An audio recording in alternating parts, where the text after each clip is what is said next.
Here I've picked out 10 ideas and techniques that Yngwie uses which are crucial to getting his sound.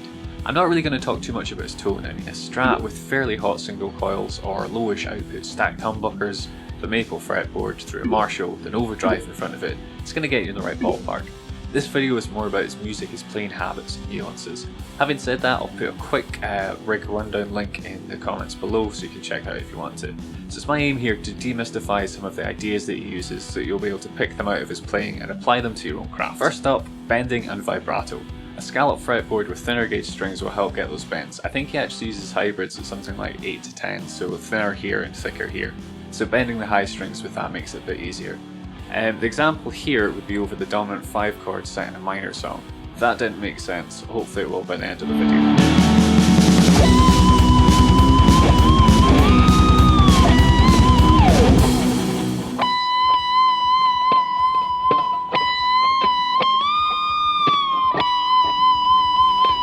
So if you've got fingers of steel or fairly light strings, what you could actually do is just bend from this B note all the way up. My action is a bit too low to do that. If I do that, I get choked out. So if I wanted to be able to do that kind of massive bend from here rather than from there, I'd have to adjust my guitar a bit different. If that is the case and you're getting the bend choked out, you can just raise your action here to sort you out. On a slight side note, all these licks go really well with the backing track that I made, which I created for this lesson. There'll be a link to it up in the top right corner, and I'll also try to put in time-coded links showing where these licks in the lesson fit best with the backing track. The man does have fantastic vibrato and bending, and you're better listening to it than my shoddy imitation of it, so I'd recommend doing that. Just to make things a little bit confusing, number 2 is 4s. So this is groups of 4s ascending and descending on one string.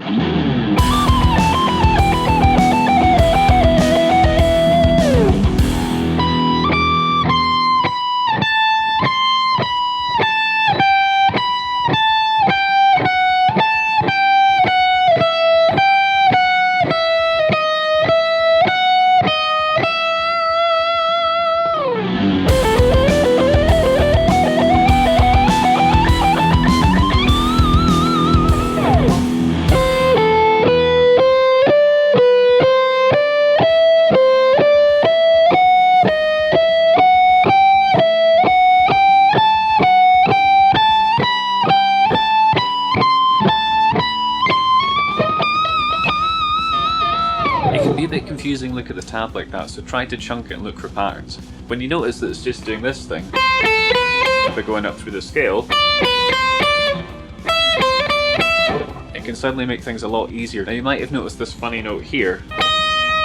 Well, that brings me on to the next topic, harmonic and melodic minor. It almost goes without saying that Malmsteen is very fond of these scales. The harmonic minor,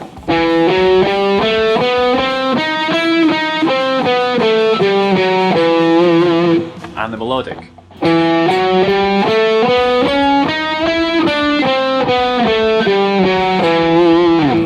You'll notice that melodic is almost exactly the same as the harmonic minor, but had a raised sixth, so rather than being here, the notes moved up to there. You'll also notice that on the way down, it was just a natural minor scale. Now let's apply these to a lick.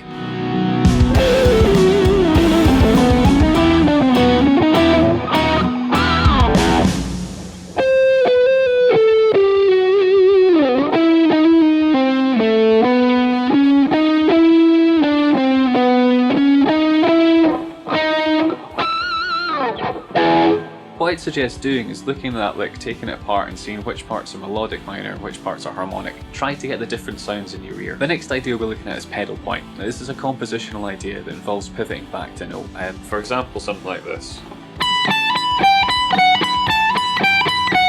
So you can see I'm always returning to this note after every other note. Now let's expand on that idea.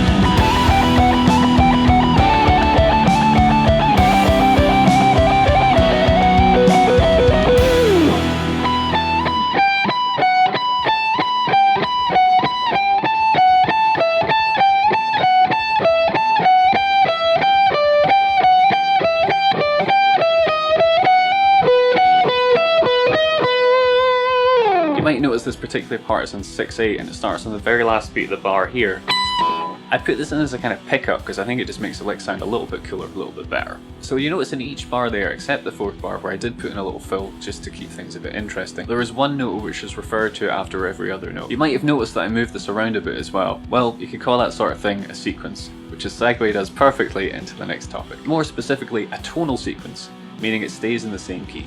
Sequences are often used to modulate, i.e. change key, but I'm not going to delve into that right now. Instead, I've got two examples showing how a sequence, which is basically a short melodic idea, moved up and down, can follow the chords, and sound most cool and Malmsteenian, Yngwiean, not too sure what the correct terminology is there. I've added a harmony to this part, which ended up going up to the 23rd fret, so I had to use my Ibanez for that, because I run out of frets on this guitar. And that's the sort of thing that Yngwie would get his keyboard player to do, because the guy is partial to a nice little harmony.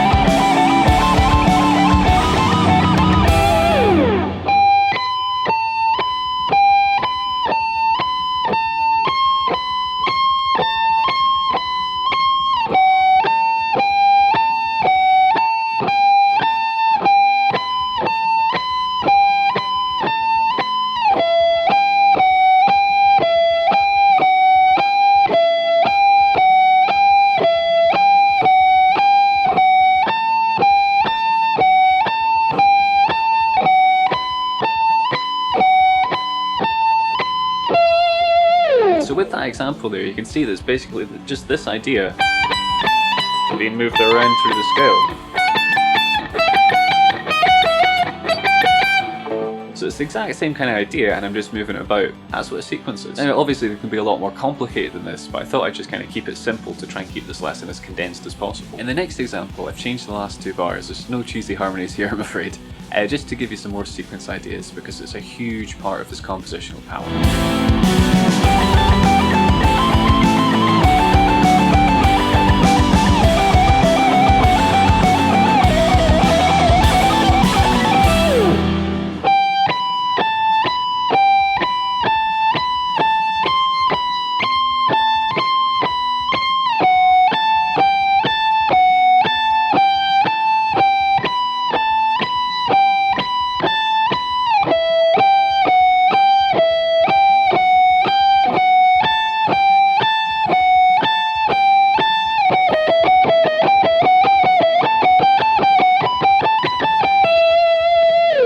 You might have noticed that last bar changed things up a bit and went to triplets, which is our next topic.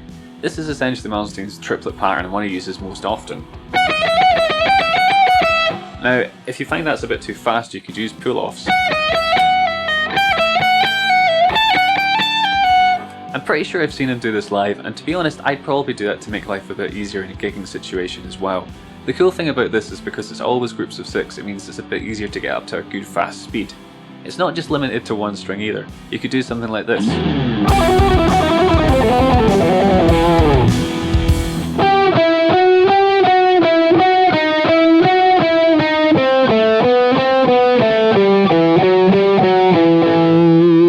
you don't have to stop there, in the words of the man himself. And while we're talking about picking, there is of course another picking technique he uses, sweeping.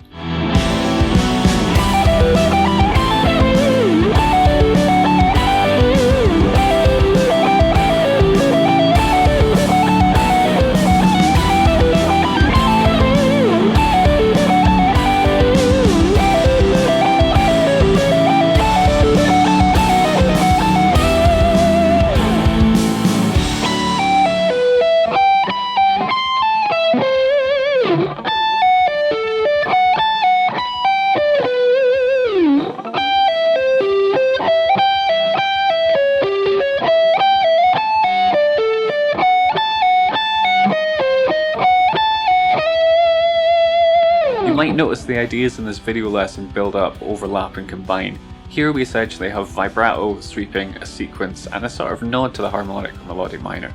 So I'm using one of the chord progressions from before and following the chords. And what I'm going to do is break down that chord progression a little bit and explain what's going on in a bit more detail. So first, the sweep, we're starting off with the arpeggio.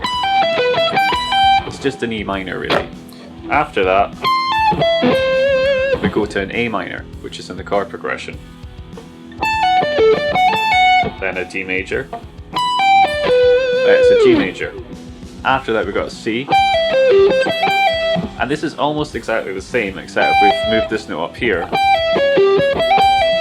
What I've done here essentially is borrow a chord from the melodic minor. Now, well, you could think of this as a C sharp diminished. I'm thinking of it as an A7 because the bass is playing an A in the root. After this, we're up to a D, and then we turn it to a diminished chord. The diminished sweep is a huge part of Yngwie's technique and sound, so I'm going to look at that in a little bit more detail. Here's another example.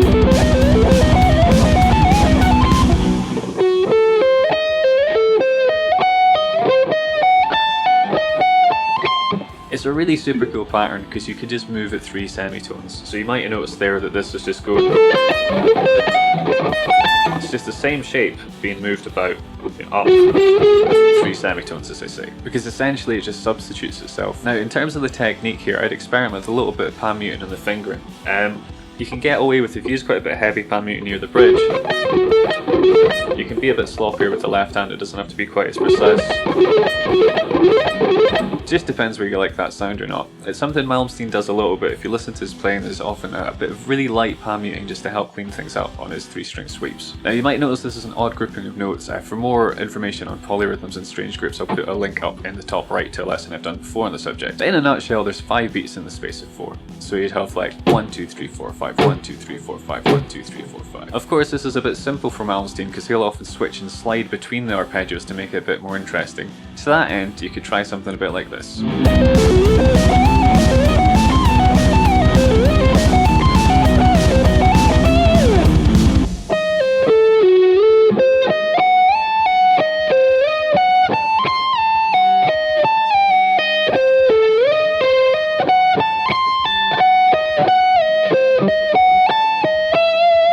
Now, where he uses this particular arpeggio is really crucial. You might remember me mentioning the dominant 5 chord earlier in the video. The scale that goes with this is the phrygian dominant scale.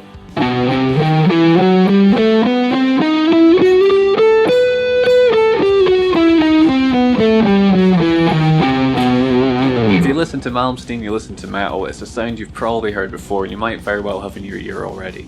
Now, the reason the diminished arpeggio will work over this type of chord is because you can see it as an extension. If we take the dominant 5 chord, in this case B7, it's made up of a B, a D sharp, an F sharp, and an A. If we extend this and add the next interval, which is a flat 9, we get a C. And then all these notes together, we get the dominant 7 flat 9 chord,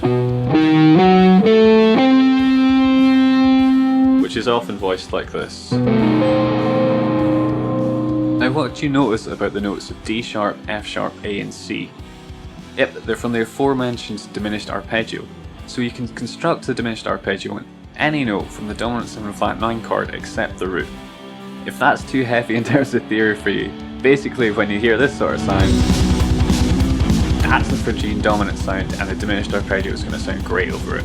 Try internalising this sound so you can recognise it more easily. Malmsteen is perhaps most known for his flashy playing, so let's have a look at one of his signature licks that pops up all over the place.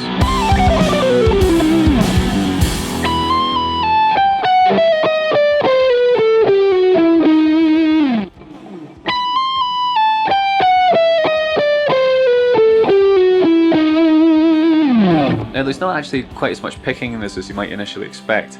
When doing descending runs, Malmsteen tends to follow set rules for picking. For a much deeper breakdown, please check out Troy Grady's YouTube channel, I'll pop a link up there. But in a nutshell, if you tilt your plectrum so it's kind of down this way, pointing up towards you, the point coming up, you'd call this downward pick slanting. You only change strings after an upstroke, and make sure you're playing an even number of notes per string. If there's an odd number of notes, use legato to make sure you're still changing strings on an upstroke. This is a very surface level explanation of Malmsteen's descending technique, but going any deeper would really merit a video just on that topic. So we'll break that down in a bit more detail. I'm just doing an upstroke, and this is legato. Right, then I'm going down, up, So because I've done this upstroke, I can change strings. I'm going down, up. Now if I play this as a downstroke, it'd mean I wasn't changing strings in an upstroke. So what I do here is I pull off, meaning my last strung there was an upstrum. Same idea here, down, up, pull off, and then just a down, up. So I'm going up, down, up, down, up, down, up, pull off, down, up, pull off, down, up. And a nice wide vibrato on that note is going to make it really sing. The final point, which we've touched on a few times, is following the chords and using standard chord progressions. The best thing to do here is a bit of self-learning. Analyse his music, or look at the tabs and see which chords are being used and how those progressions work. Using my backing track as an example of the sweeping section, which I went over a little bit before, the chords initially move in fourths until the A7, which as I said I think of as coming from the melodic minor. The same idea happens when we're going from the D to the B7, and then the B7 provides a nice strong pull back to the E minor, the key of the track. Moving in fourths is a really good place to start, using the harmonic minor as well so that the 5 chord is a dominant. I'd experiment with this first before straying into more complex or interesting progressions. So to explain what's happening there, we're starting off with an E minor, moving a fourth to A minor, then I'm going up a fourth to D major, up a fourth to G, another fourth to C, and this is where with the sweeping part I made things a bit more interesting. What you could do here is just go to an F sharp diminished, move in fourth still, and then after that F go to your B7. But like I said, I didn't do that for the sweeping section. After the C, I went to, you could see it as C sharp diminished as I mentioned, but I'm thinking of it as the A7. After that I went to D, to the B7, and then the E. So I'll play that and not speak over the top of it and just have a listen for how the chords go to each other. It's a progression you've probably heard a lot before.